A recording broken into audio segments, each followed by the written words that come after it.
asked only laughed and frowned and grew wise within themselves. They had now reached a very definite stage.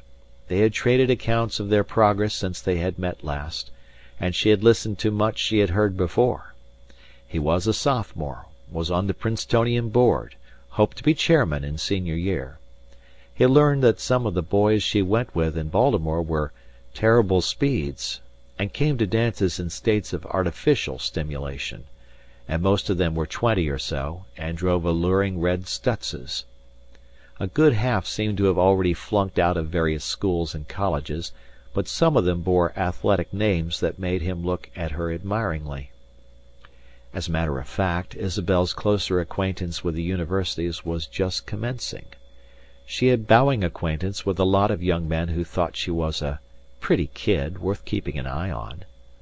But Isabel strung the names into a fabrication of gaiety that would have dazzled a Viennese nobleman. Such is the power of young contralto voices on sink-down sofas. He asked her if she thought he was conceited.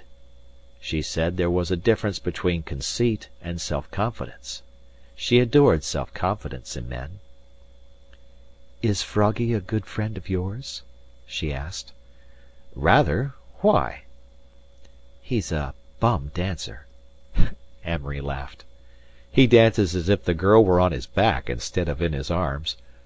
She appreciated this. "You're awfully good at sizing people up." Amory denied this painfully. However, he sized up several people for her. Then they talked about hands.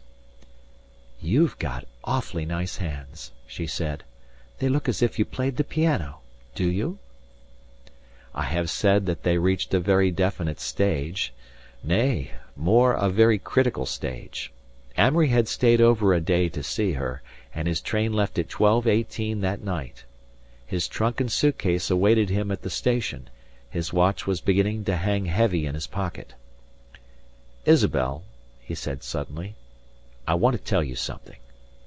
They had been talking lightly about that funny look in her eyes, and Isabel knew from the change in his manner what was coming. Indeed, she had been wondering how soon it would come. Amory reached above their heads and turned out the electric light, so that they were in the dark, except for the red glow that fell through the door from the reading-room lamps. Then he began. "I don't know whether or not you know what I'm going to say. Lordy, Isabel, this sounds like a line, but it isn't." "I know," said Isabel softly. "Maybe we'll never meet again like this. I have darned hard luck sometimes." He was leaning away from her on the other arm of the lounge, but she could see his eyes plainly in the dark. "You'll meet me again, silly." There was just the slightest emphasis on the last word, so that it became almost a term of endearment. He continued a bit huskily. "I've fallen for a lot of people, girls, and I guess you have too. Boys, I mean, but honestly, you—" He broke off suddenly and leaned forward, chin on his hands. "Oh, what's the use? You'll go your way, and I suppose I'll go mine." Silence for a moment. Isabel was quite stirred. She wound her handkerchief into a tight ball, and by the faint light that streamed over her, dropped it deliberately on the floor. Their hands touched for an instant, but neither spoke. Silences were becoming more frequent and more delicious. Outside, another stray couple had come up and were experimenting on the piano in the next room. After the usual preliminary of chopsticks, one of them started "Babes in the Woods," and a light tenor carried the words into the den. "Give me your hand, I'll understand, we're off to Slumberland." Isabel hummed it softly and trembled as she felt Amory's hand close over hers. "Isabel," he whispered, "you know I'm mad about you. You do give a darn about me." "Yes." "How much do you care? Do you like anyone better?" "No." He could scarcely hear her, although he bent so near that he felt her breath against his cheek. "Isabel, I'm going back to college for 6 long months, and why shouldn't we... If I could only just have one thing to remember you by..." Close the door."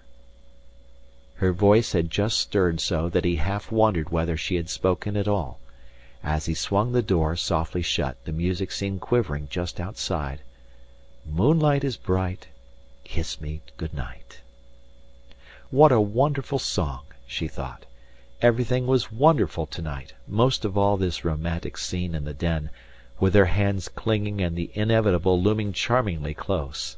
The future vista of her life seemed an unending succession of scenes like this, under moonlight and pale starlight, and in the backs of warm limousines and in low cosy roadsters, stopped under sheltering trees. Only the boy might change, and this one was so nice. He took her hand softly. With a sudden movement he turned it, and holding it to his lips, kissed the palm. "Isabel." His whisper blended in the music, and they seemed to float nearer together. Her breath came faster. "Can't I kiss you, Isabel? Isabel?"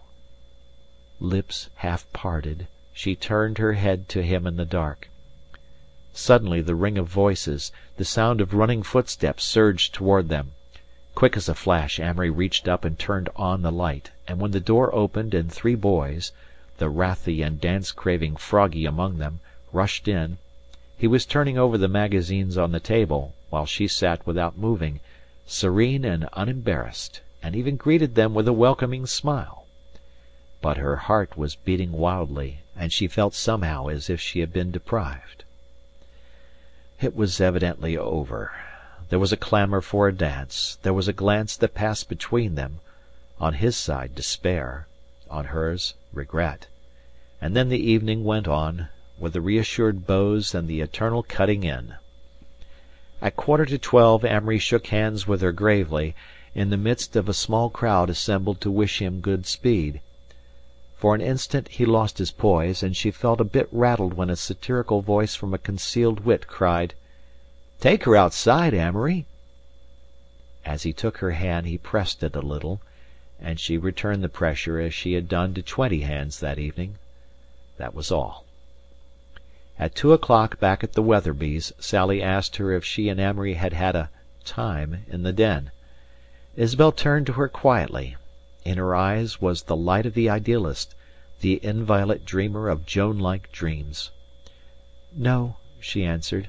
"I don't do that sort of thing any more. He asked me to, but I said no."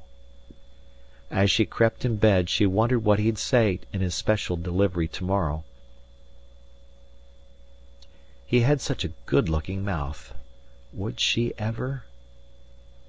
14 angels were watching over them, sang Sally sleepily from the next room. "Damn," muttered Isabel, punching the pillow into a luxurious lump and exploring the cold sheets cautiously. "Damn."